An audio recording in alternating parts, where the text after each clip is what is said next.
Hello everyone, this is Gorax. In today's video, I'll give you an update on the Continental Challenge standings and which 5 teams I used this week. So let's go over the Awakening of Spring of Iskaland event. So this is the 3rd week, right? So as you can see, I'm currently rank 4, not even close to the top players. This point difference is huge. Kvaza is not even using a rook. He's at 95,000. I'm at 93.8. So I'm like 240 points ahead of CJ.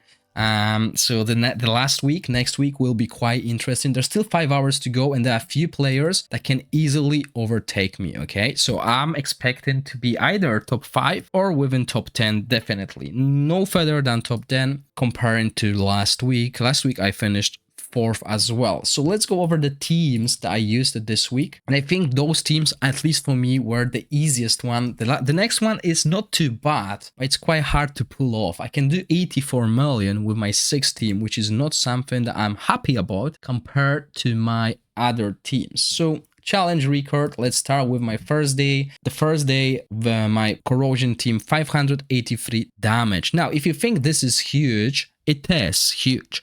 But the point comparison is not really that big. The point difference between this and Beldel teams that can do over 250 million is really not much. So yeah, I deleted my previous score, which was like 400 million damage, and that was like 19,400 points. And my first damage on the first week was like 241, and I got like less than 19,000 points. So as you can see, I think a little bit more than 19,000 points, definitely more, because look at this, I got 18,000 here for 138. So I got 1,000 difference of the points here, but I basically almost quadrupled the damage here. So huge difference in the damage, but it doesn't really transform into the points. So yeah, while you can achieve all these crazy numbers with Rook, you're not gonna get too much points compared to other teams like Beldel can do 250 million, and the difference here will be like 300 points. So that's pretty much why having strong Rook is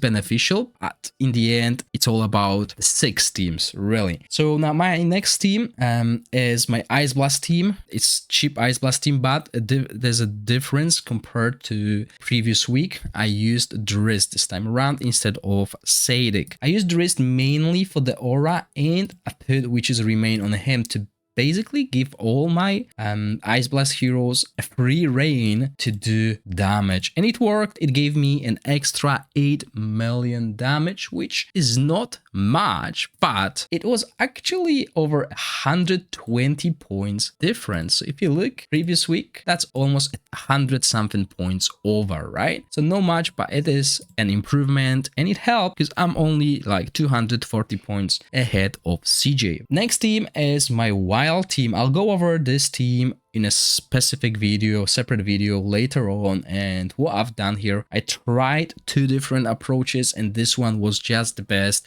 and it's all thanks to me getting Cinarel through the worst summoning session ever, which you can watch on my YouTube channel. Then I went for my Dauntless team with over 100 million damage. I maxed out the Psychic Core and the damage went by 2 million. That's disappointing, really, compared to the previous week. But it is an improvement nonetheless. I got Sufab. I tried Sufa against Shagrel on a test server, and the difference was like 3 million damage. So while it is an improvement, I'm really low on the Master Scrolls, so I'm not going to invest them for something that might not be good in the late game, or because it's melee. Sufa is melee, so we might not use Sufa anywhere else, really. And the last one, that was between, well, that wasn't between. Obviously, Shadow is my like 3rd strongest, and as you can see, 128 million. But I was doing rally tests, and rally was doing less damage than those 2. So yeah, I kept my Shadow team as my last team to ensure I have this extra Psychic Core.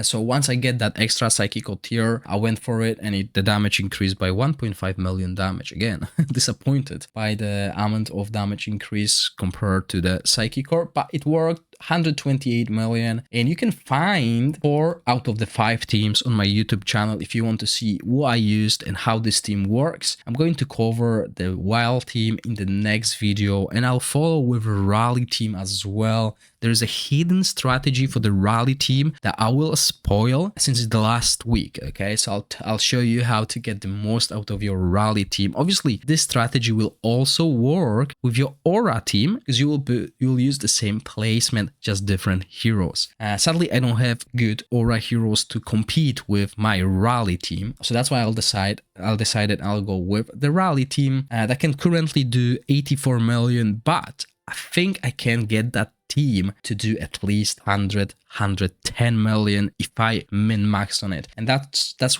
will be my goal for the next week, the last week, where my rook might actually come in handy, because at the moment everyone else here is doing 5 teams, so they are not doing poison boss unless they have rook. So next week I might get closer to Quasar, but those guys behind me might get even closer to me than me to the top, and we'll see that next week. Obviously the rewards are quite good. Hopefully I'll stay rank 3-5, because that is 1,500 echo of Clepsydra difference between 6th and 5th.